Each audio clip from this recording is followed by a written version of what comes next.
Modi announced a grand statue of Netaji Subhash Chandra Bose will be installed at the India Gate. I read that you called it, and I quote, a better late than never decision. I would definitely like to know more about your thoughts on this decision. Are you surprised? And it is also being said till the statue is completed, a hologram statue will be present. How do you see that? Well, I was quite pleasantly surprised to hear about the fact that a statue of my father should be set up in such a prominent and prestigious place. What was a bit surprising is that it was announced rather suddenly, very shortly before the actual birth anniversary. But it certainly would be a very appropriate place for an Indian leader of my father's eminence. So I think this will maybe be a late slight to the British that now that he should take the place of George V in a location so close to the Parliament building and to Raj Bhavan. So that is certainly a very appropriate step. Of course, Delhi has always been the goal of the struggle, at least for the INA, the Delhi Cholo. So I'm glad that another hopefully nice statue will be added in Delhi, because after all there are some other statues of Netaji in Delhi and of course in many other towns and villages. And I must say what touches me the most, even though they are not the prettiest, that in many of the small villages, on the basis of the efforts of simple people, statues of Netaji have been set up, very often rather simple ones. But I think the emotion that is behind them is very touching. Step that has been taken by the Indian government. Are you pleasantly surprised? And I would also like to know, why did you call it a better late than never decision?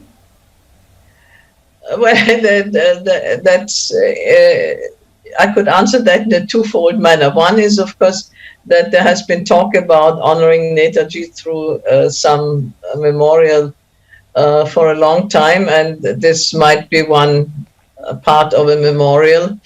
Although I think, of course, the more important would be, say, something like an educational institution or an institution sort of carrying across Netaji's ideas and ideals. But I think a statue also has an appeal, of course, to people who see it. And the other thing which why I said it was better late than never was because it came all of a sudden last year. A big opening ceremony was held in Kolkata for the beginning of the anniversary year, and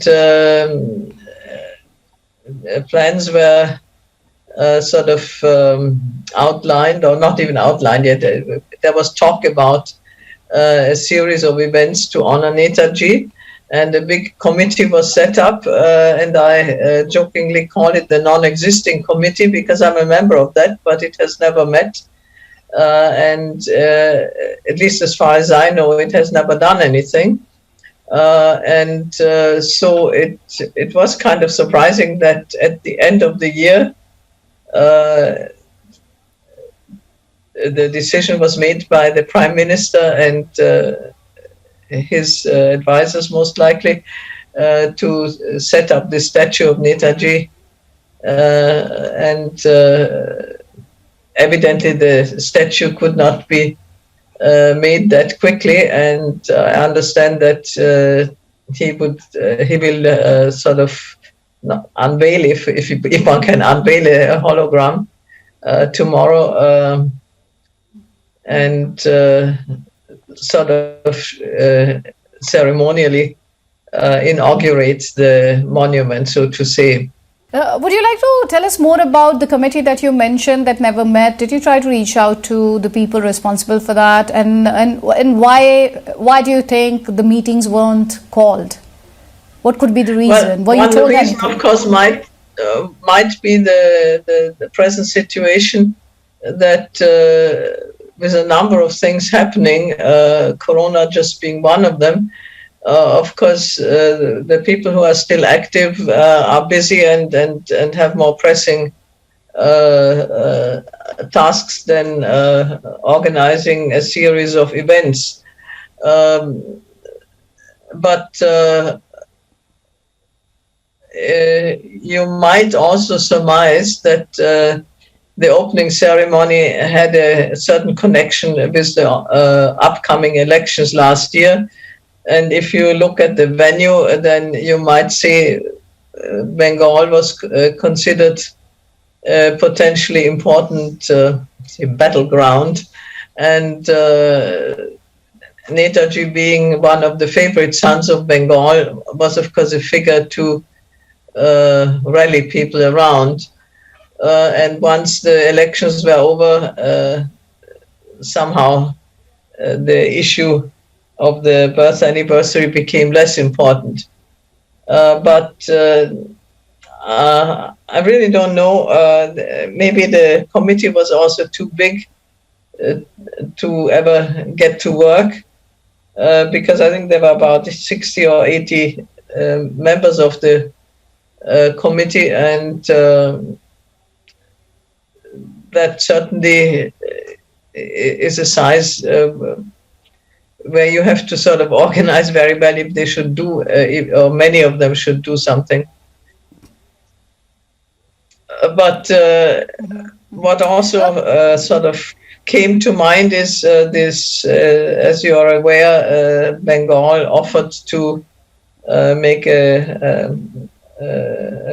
contribute a sort of float for the Republic Day parade on the 26th in Delhi, which was to include Netaji and other Bengali freedom fighters. And the central government turned it down. When I heard about this, I was kind of puzzled, baffled by the way why that would happen. Then I thought, well, maybe they had planned something else. Anita-ji. That was precisely my next question, because there has been a controversy around the rejection of the tableau, which was to be themed on Netaji and his Indian National Army.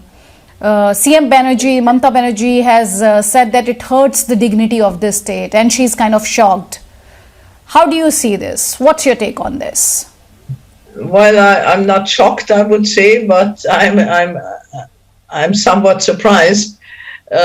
Because if the central government had forgotten all about it and not planned anything along those lines, they could have easily accepted a tableau. Even if they had planned a tableau of their own, they could have still accepted it and had two tableaus. And I think in having since Republic Day is so close after the actual birth anniversary of my father, it was quite logical to have something in that connection during the Republic Day functions, and the parade, of course, would be one thing. And there would have been no harm in having two tableaus, I imagine. And I find it a bit ridiculous to have a fight about and a competition about honoring him. Either why not get together, or at least accept other people's, other institutions' activities that way.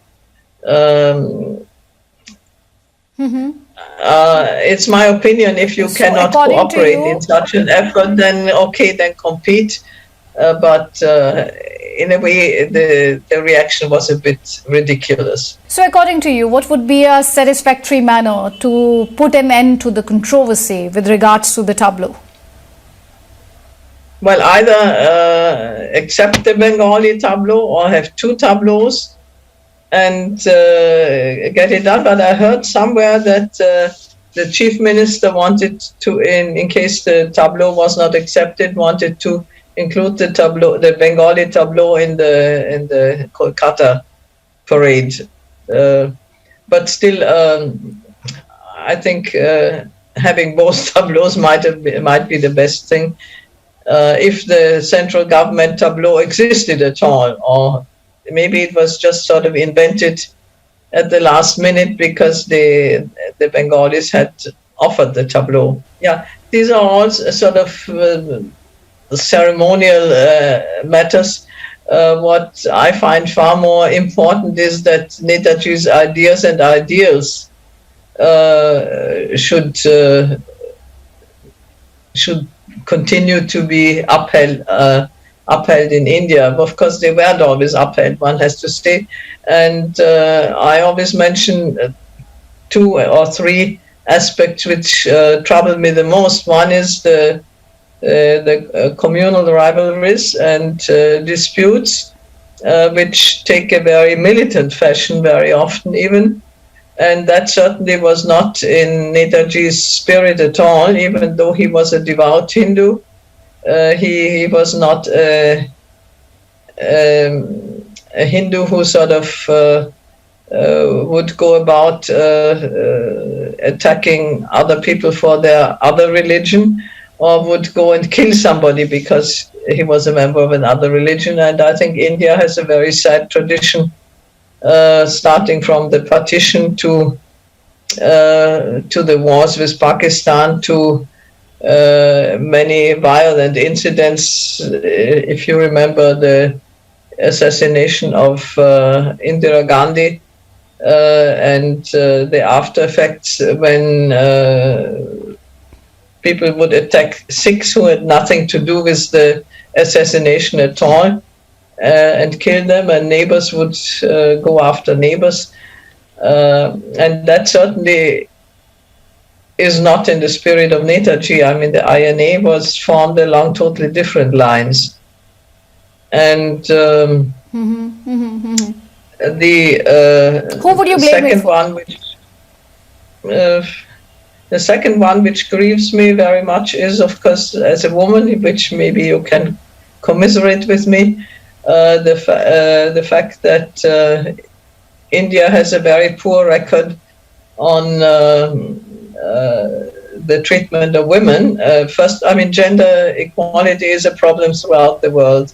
Take any country, and except maybe the Scandinavian countries, maybe it's not really realized anywhere. But India, of course, has the very sad reputation of being a very violent country with regard to that. And even today, women are exposed to more violence in India than in any other country. At least that's the reputation, and that's something one need not pride oneself.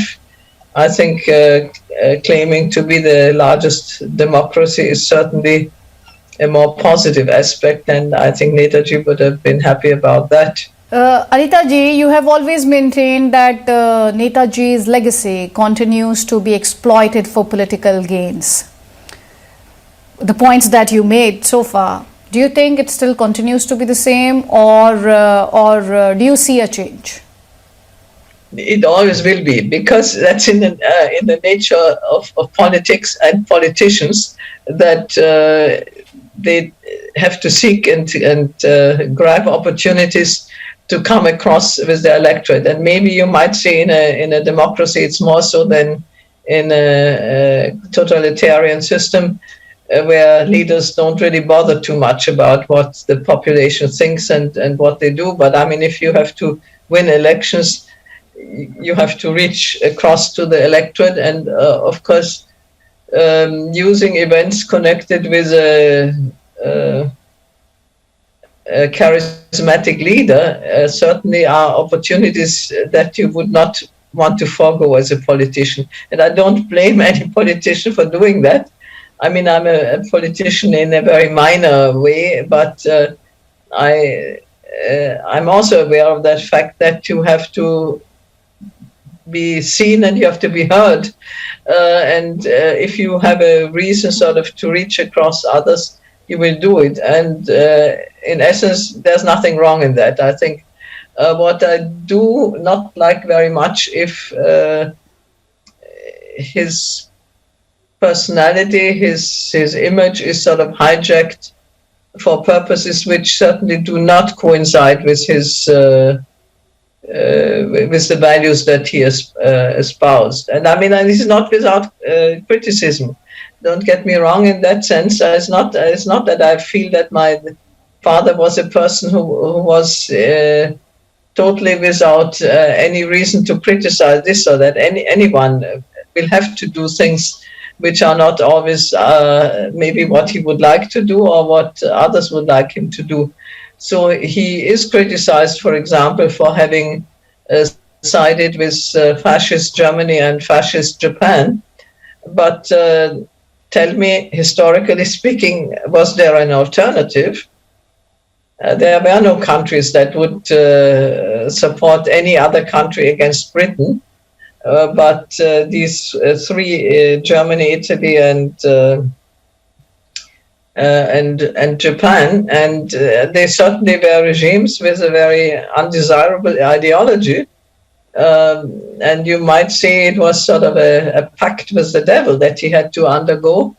But the alternative might have been to sit in jail in India and do nothing. And he certainly would never have condoned doing what some of the other Indian leaders did, sort of half-heartedly suggesting a collaboration with Britain. And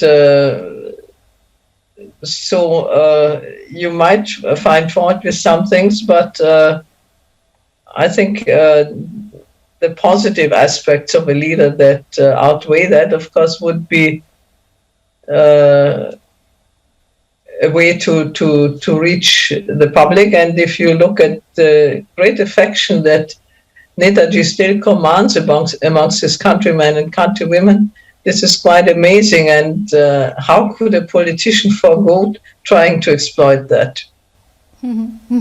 So what do you think could be the reason or reasons for previous governments not to celebrate Netaji's life or his contribution as a nationalist? Do you think he was deliberately denied what should have been his for a very long time? I think in many ways he was celebrated, but maybe in a more modest way. And it was also, I mean, look alone at the situation that this is a man who was born 125 years ago. He died 77 years ago, or almost 77 years ago. He has not been around and not been seen in India since then. He had no impact in terms of his own activities during the time India was independent. And yet he commands a charisma and in a way, he's an icon. He's an iconic leader and touches people very deeply. He did that too when he was alive. I've talked to some people who said, I've never met him personally, but I've seen him at a distance and it made a difference in my life. And how many people are there of whom you can say that? So I think Netaji touched many people in many ways. And it's true that some of the politicians who were not only his comrades in the freedom struggle, but also to some extent his competitors, sort of tended to downplay his contribution and uplift their own. But I think it evidently could not deter the general public of India sufficiently to forget him. Would you like to name those politicians who did injustice to your father and his legacy? In the early years after independence, when many of the documents were not yet declassified, which showed the process of India's becoming independent. I think there was a section of the Congress leadership which sort of tried to downplay his contribution to the independence struggle and sort of claim it was only the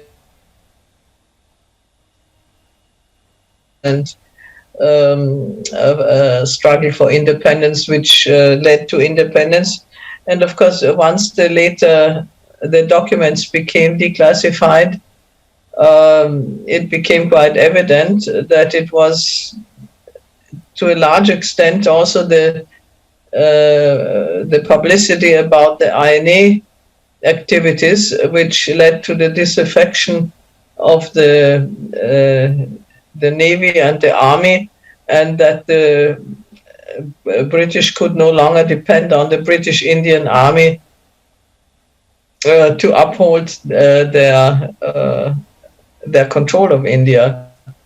And therefore, it's not surprising that the British hated Netaji very much. How do you react to the historic facts that your father was not promoted? You said a section in the Congress party. So how would you react to the historic facts that your father wasn't promoted in the Congress party by Gandhiji simply because he preferred Nehru over him? And I don't think it's only a question of preferring Nehru over him. I mean, there may be may have been a difference of views and opinions on some matters, but I think it was also a matter of, Gandhi had a large degree of control over Congress, but ultimately he could not control my father. He had his own views, his own ideas, and Nehru, even though Nehru and my father had very similar ideas in some aspects, they were both leftist leaders in Congress. They were both relatively modern at the time, but ultimately, when it came to a decision, the general view was that Nehru could be brought around to do what Gandhi wanted to do. But Netaji could not necessarily be brought around if he was convinced that he was right. And so that certainly would be one aspect why Gandhi would have preferred Nehru over my father. I mean, my father was the rebellious son, and Pandit Nehru, if you want to say so, was the more obedient son. But I think that ultimately was not so important. My father was no longer around to suffer from this, if you want to say, lack of regard. But what really distresses me very much is that the INA veterans were not treated very well. I think, if anything, the INA suffered maybe the most or certainly were freedom fighters who suffered very, very much.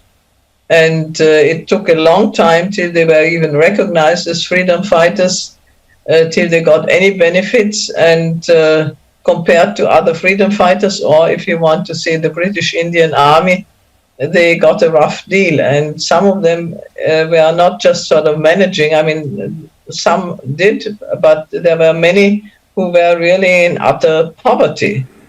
And that, I think, is certainly something which distresses me a lot, and I know it also distresses many of Netaji's closer associates and friends. You also mentioned Netaji meeting Hitler. What would you like to share with our viewers with regards to that? The things that you heard from your mother or others? It was a very difficult relationship. First of all, My father was not at all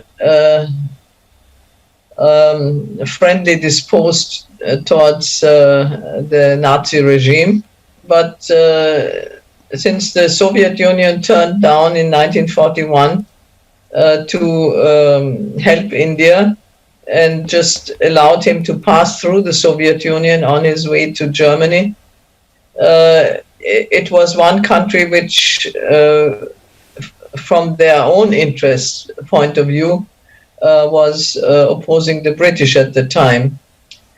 But Germany was a racist country, much more than it is now, and the Indians were not considered their equals. I mean, they were dark-skinned and therefore of an inferior race. If the concept of race makes any sense at all, which biologically it doesn't. And so the German government, in part at least, and particularly in the top leadership, meaning Hitler, was sort of very half-hearted about supporting India. As long as they saw a potential interest to themselves, they did to some extent. But once the fortunes of war had changed, India became less interesting for them, and the only thing that they were willing to do is to help him, which was not that easy at the time either, to get to the Far East in order to join the freedom movement there. And it was not so easy because a war was ongoing, and they sent him by submarine around Africa, which was a dangerous journey, was a long journey, was technologically a difficult journey at the time. Yeah. So, and it took a long time till he managed to get an appointment to see Hitler. And ultimately that meeting was not very satisfactory. I mean, in India, some people see that in a different manner. They feel that Hitler was a friend of India, which I would say, was not. And he was a very evil and ill-advised individual with absolutely insane ideas. And as far as world politics is concerned, one can only be happy that he lost, or his country lost the war. But I mean, Hitler supported him insofar as I mentioned that he gave him the opportunity to get to the Far East, and that was certainly also an adventurous and dangerous undertaking. Yes. But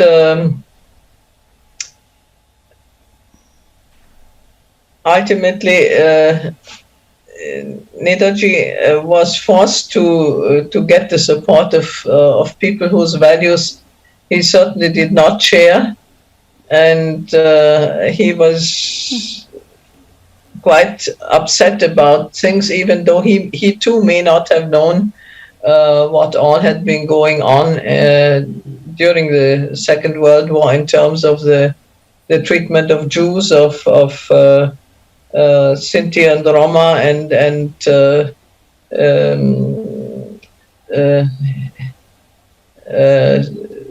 disabled people and all sorts of things. I mean, this regime was pretty horrible. Are you aware of the fact whether Netaji ever met Mussolini from Italy as well?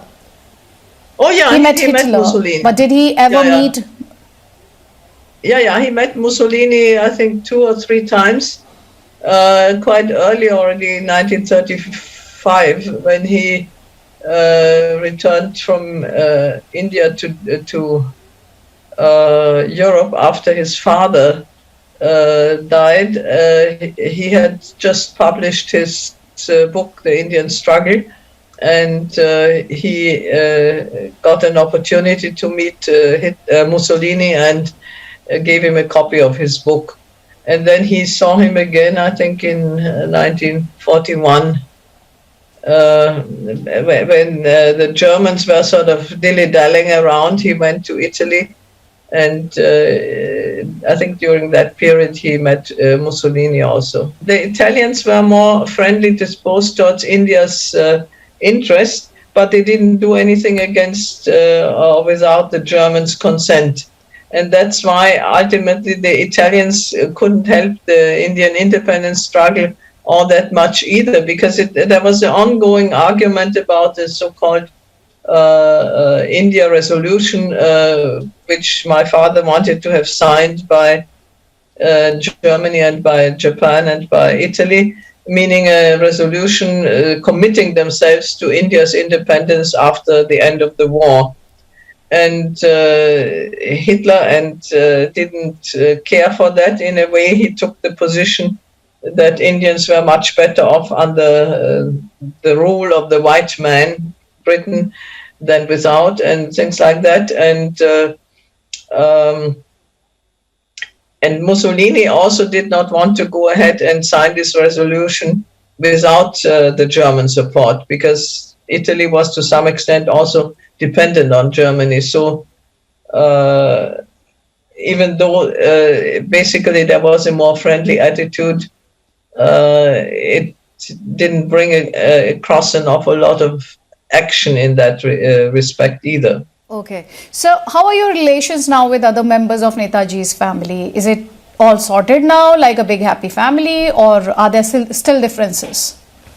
Oh, with some I have very good relations. Others I see off and on, not too often. And we have a very large family. So in my generation, just my father's sisters and brothers' children, we would have been, if everyone had been alive, 56. So you can imagine, and by now most of them are dead and gone.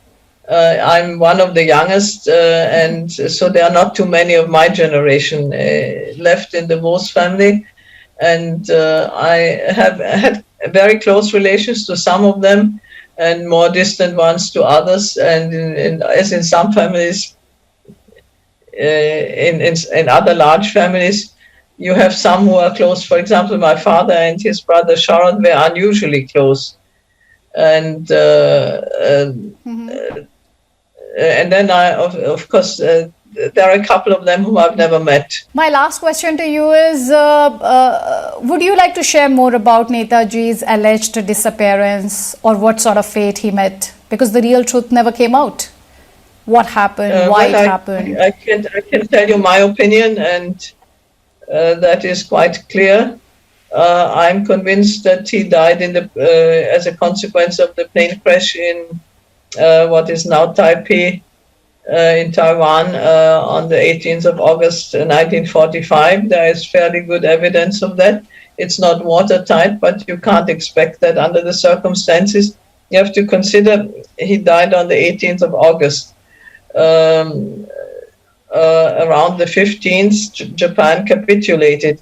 On the 6th of August, the first nuclear bomb was thrown on Hiroshima, and a couple of days after that on Nagasaki.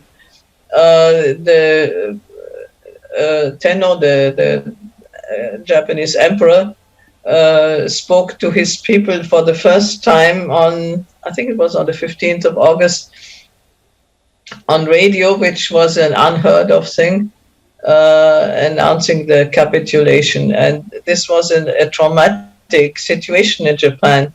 The Japanese were starting to get out of some of the areas like what is now Taiwan, which they had occupied for a number of years.